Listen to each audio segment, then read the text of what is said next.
Hey y'all, welcome back to my channel. If you are new here, my name is Kayla, welcome. And in today's video, it's gonna be slightly different in honor of Thanksgiving, which is one of my favorite holidays. And by the way, in the South, Thanksgiving is a big deal. I mean, my family, we go all out when it comes to Thanksgiving food. You know, the whole food coma thing, yeah. It's real. If you can relate, give this video a thumbs up. But anyway, you can totally avoid the whole food coma thing if you just make healthy substitutes for your Thanksgiving dishes.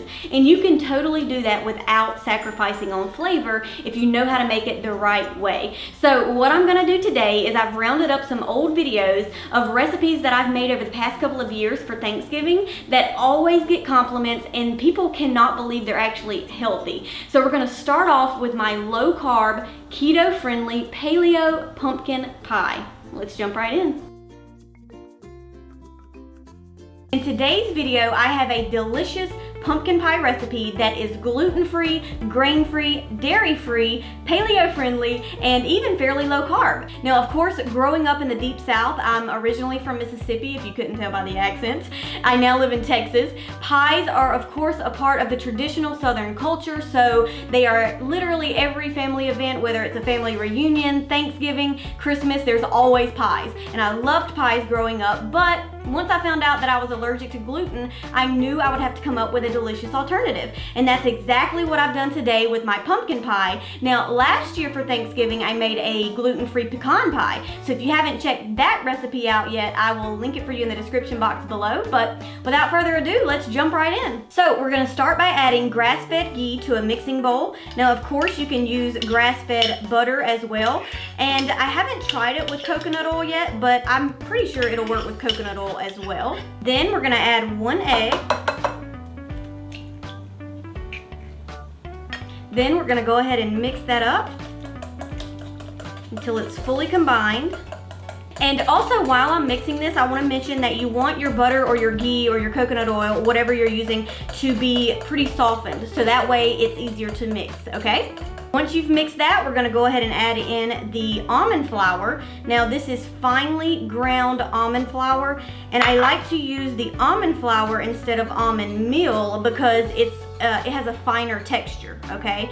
And so it's gonna, you know, taste and have the texture more like an actual pie crust instead of the almond meal, which is a little bit more gritty. So go ahead and add that, mix it up pretty well.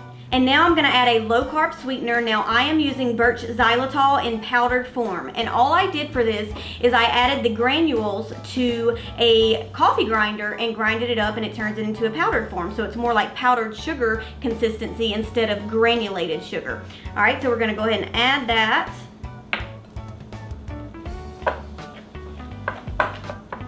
Just go ahead and keep on mixing. It's gonna be very thick, which is a good thing. Oh, and I almost forgot, you also want to add a pinch of sea salt or Himalayan rock salt. Okay, go ahead and mix that up a little bit more. And now we're just going to go ahead and form the pie crust. So all you want to do is grab this almond flour crust right here. We're gonna sort of form it into a ball, just to sort of smooth out the edges. And once the edges are pretty smooth, you're just gonna press this into the pie dish, like so. You're just gonna continue to press all the way up the sides of the pie dish. Now, of course, you can go all the way up the sides. You can go just to where I'm going right here and stop right there. It's completely up to you. And then what I like to do, if there's little holes in the center, just sort of take the extra that's around the edges and use that to patch up any holes that are in the center of the pie. What I like about this almond flour crust is that it's very movable, meaning that, you know, if you find that in the center there's little holes or whatever, you can always take any excess around the edges and just patch it right up. And so now I'm just gonna kind of smooth the edges a little bit, just to make it pretty. Now, before we actually bake the pie crust, one last thing that I like to do is this. So you're gonna take an egg, and you're going to separate the egg white from the egg yolk. Simply whisk the egg yolk a little bit. Then I'm going to brush the crust with the egg yolk. Make sure you get all along the edges. Okay, so now we're gonna bake the crust at 350 degrees Fahrenheit for about 15 to 20 minutes. And while the crust is baking, we're gonna go ahead and prep our pumpkin pie filling. So we're gonna begin by adding 2 eggs to a mixing bowl. Next, we're gonna add a whole can of organic pumpkin puree. Next up, we're gonna add full-fat coconut milk. This is the coconut milk that you get from the can. Make sure it is full fat. Then we're gonna add some granulated low-carb sweetener. I am using birch xylitol again. We're gonna go ahead and add in some pumpkin pie spice. Love the way that smells. Then some organic vanilla extract.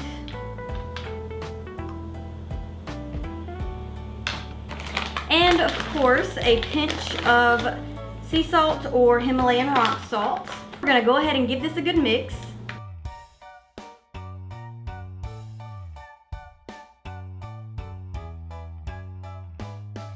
Of course, you can always use a hand whisk to mix it up as well. But now we're just playing the waiting game. We're waiting for our crust to finish, and then we're gonna add our filling to our crust and bake it for a little bit longer. All right, I'll be right back. Okay, so now that the crust is done, and by the way, you can look at it and see how delicious it looks, we are going to add our filling. So you're literally just gonna pour the filling into the pie crust. Now at this point, if you want to add like a pie shield to protect the pie crust from burning around the edges, then feel free to do so at this point. You can also, if you don't have a pie shield, then of course you can also use foil. And in my gluten-free pecan pie recipe, that's actually what I used. So you can sort of see how I did that in that video. But I found this at Bed Bath & Beyond and thought it was pretty cool. Okay, so now that we have the pie shield on, we're gonna lower the temperature of the oven to 325 degrees, and we're gonna bake the pie for another 35 to 45 minutes.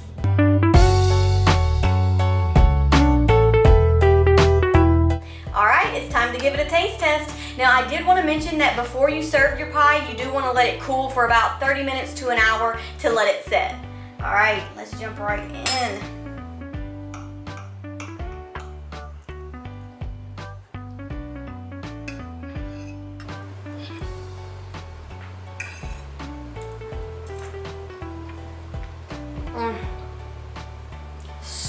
So good.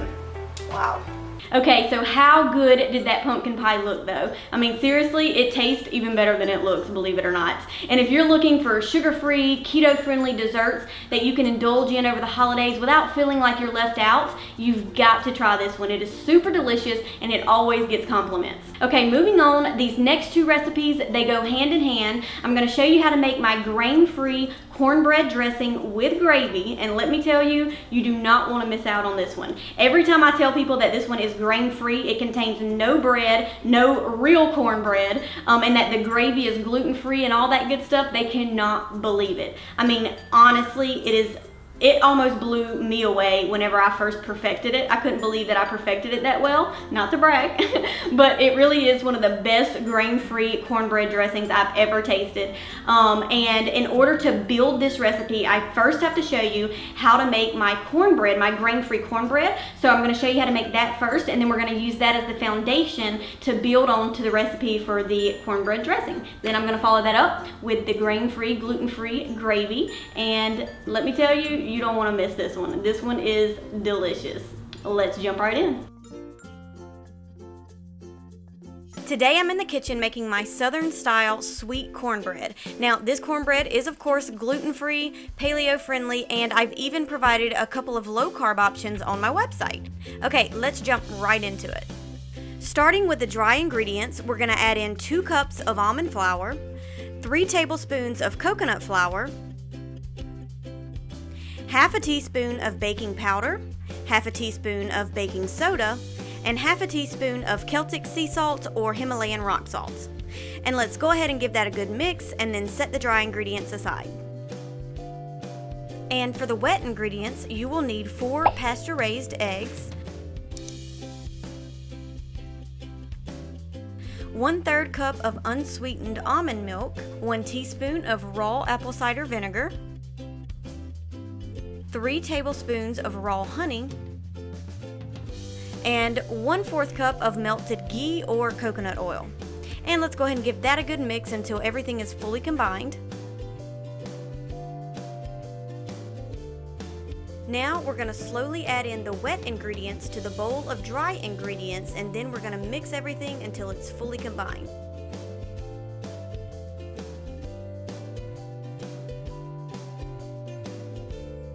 Next up, go ahead and generously grease your pan with coconut oil or ghee.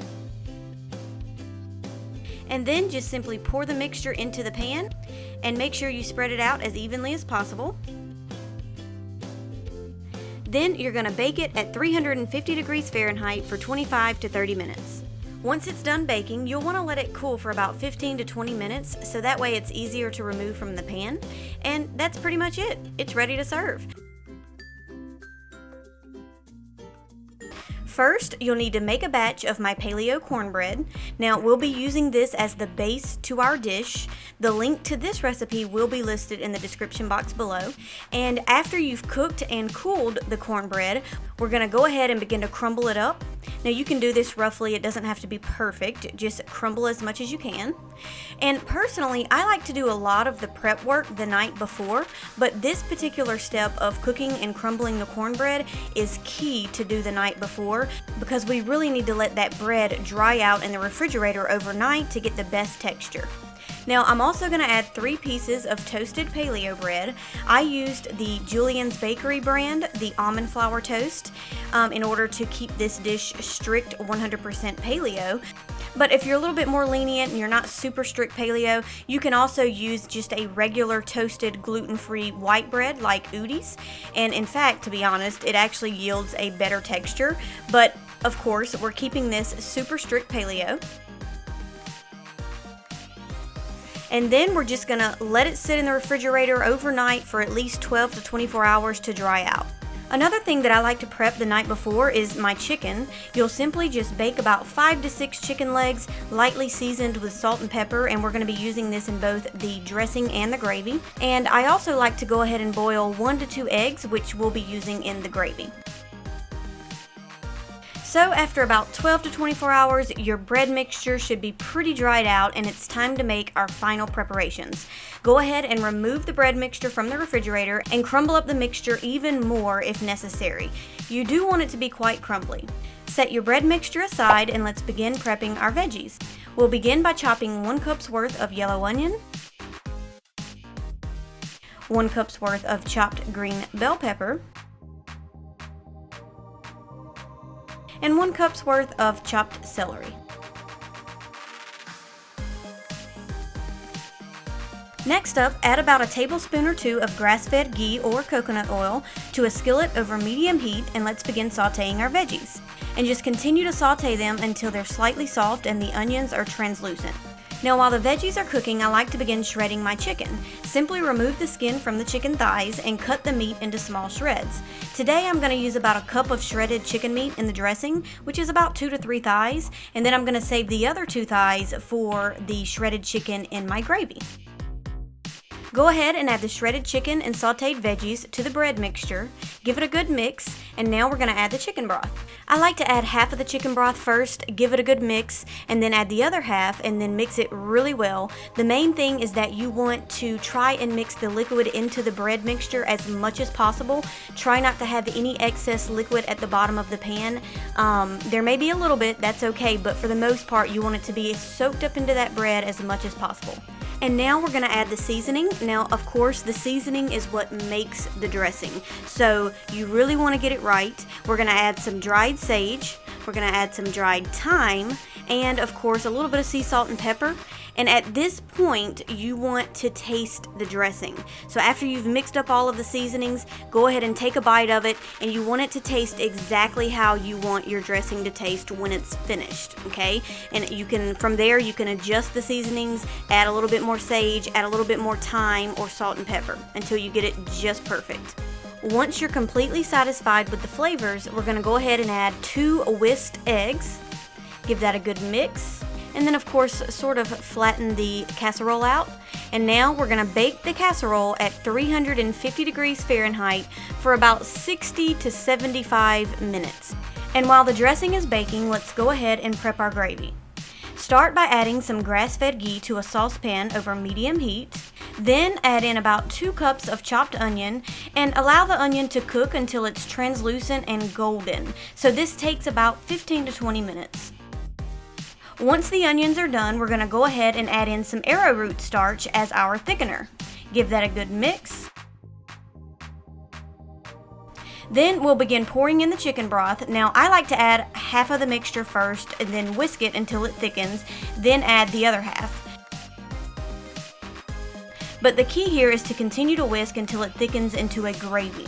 Of course, don't forget to add in a bit of sea salt and pepper. Now to make this gravy more of a giblet style gravy, I'm going to add in some shredded chicken and crumbled boiled egg. And that's it, the gravy's done, so let's set that aside and go check on our dressing. And of course, the dressing looks absolutely delicious. Go ahead and add your gravy and it is time to dig in. And the last recipe I'm going to share with y'all is my grain-free pecan pie. Because of course, we all know that Thanksgiving's not complete without multiple pie recipes. By the way, what is your favorite pie recipe over the holidays? I think mine is, you know, it's a good tie between pecan pie and pumpkin pie. Those are definitely my 2 faves. All right, let's jump right in. I'm going to show you how to make my grain-free pecan pie. For the crust, you will need 2 cups of almond flour, 1/4 teaspoon of sea salt or Himalayan salt, 2 tablespoons of melted coconut oil, and 1 pasture-raised egg. To get started on the crust, go ahead and add your almond flour and salt to a food processor and pulse a few times to combine. Now add your coconut oil and your egg and pulse several more times until it forms into a ball.